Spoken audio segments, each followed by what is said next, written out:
আলহামদুলিল্লাহ জামাই একজন পাইছি, উপরে দিয়া খালা আর ভিতর দিয়া সাদা। আর জামাইয়ের আত্মীয় স্বজন, উপরে দিয়া সাদা আর ভিতর দিয়া খালা। আর একজন চিজ পাইছি দেওর জান, দিন বড় জ্বালা করই না, চাকরি চুকরি করবেন শুধু ফুল স্পাইস। আর তো আসেন আত্মীয় স্বজন আশেপাশের, যন্ত্রণা দিন আর লাঞ্ছনা দিন ডজন ডজন। অত হয়েছে শ্বশুর বাড়ি, করিয়া খাইতে পারলে ওখানেও মরণ হইতো না, করিয়া খাইতে পারলে বাপর বাড়ির গিয়ে লাঞ্ছনা আরও খাওয়া লাগতো। হয়েছে মেয়েদের জীবন।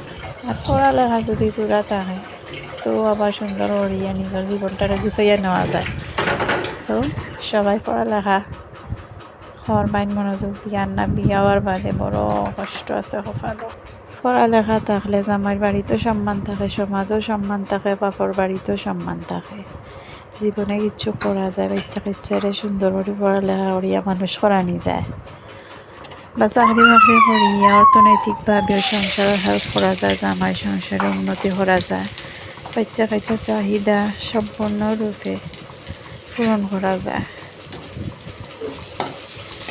আমার ইনকাম নাই এমন কোনো কথা কইলাম না, তবে একটু ডেভেলপ হওয়া যায়। বিয়ার আগেও পড়ালেখা করলে সমস্যা, মাই গপুরি গু একলা একলা কলেজও যারগি, একলা একলা ভার্সিটি যারগি, একলা একলা প্রাইভেটও যারগি।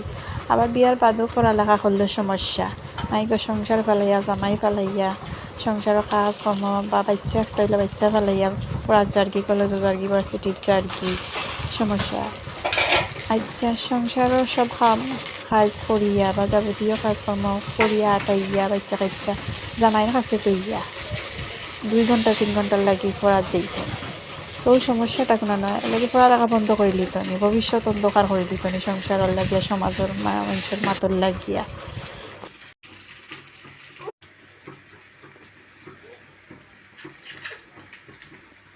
দাদু